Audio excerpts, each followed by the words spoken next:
Where's the fun in waiting? Play Sit and Go tournaments 24/7 only on Ace 2-3. This game involves an element of financial risk and may be addictive. Please play responsibly and at your own risk.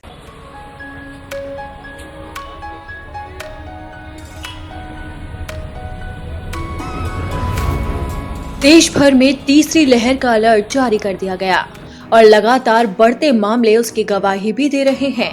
खासकर केरल में तो corona virus का कहर जमकर बरप रहा है। केरल में पिछले 24 घंटे में कोरोना संक्रमण के नए मामलों की संख्या 26,200 पर पहुंच गई। वहीं ठीक होने वालों की संख्या 29,209 है। वहीं बात करें मृतकों की संख्या के बारे में तो पिछले 24 घंटे में 114 लोगों ने अपना दम तोड़ दिया। प्रदेश में परीक्षण सकारात्मक दर 16.69% है। वहीं पिछले 24 घंटे में कुल 1,56,957 नमूनों का परीक्षण किया गया। अब बात करें प्रदेश में कुल आंकड़ों के बारे में तो राज्य में सक्रिय मामले 2,36,345 है और मरने वालों की कुल संख्या 22,126 तक पहुँच गयी। केरल की वजह से ही देश में महामारी के मामले बढ़ते जा रहे हैं।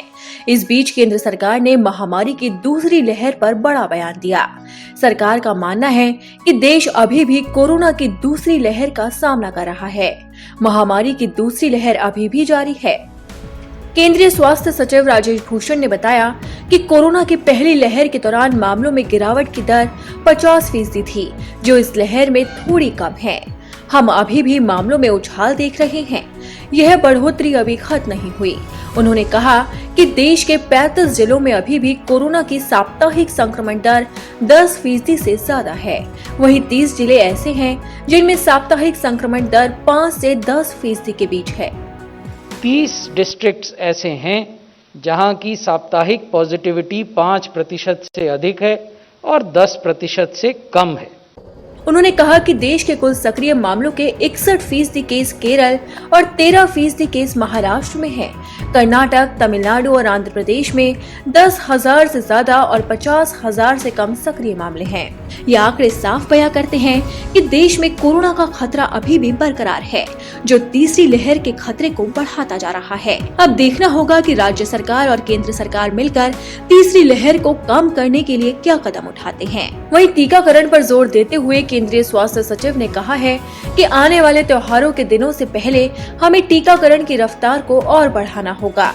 हमने अब तक देश में वैक्सीन की 73 करोड़ डोज दी है। मई में हम औसतन 20 लाख टीके प्रतिदिन लगा रहे थे, लेकिन आज सितंबर में हम 78 करोड़ टीके प्रतिदिन औसतन पर पहुंच चुके हैं। उन्होंने चेतावनी देते हुए कहा है कि त्योहारों को मनाने के दौरान सावधानियां बरतनी होगी। सभी को भीड़ से बचना होगा। समारोह जितना सीमित होगा, संक्रमण उतना ही कम फैलेगा। उन्होंने ये भी कहा कि बहुत जरूरी होने पर ही लोग यात्रा करें।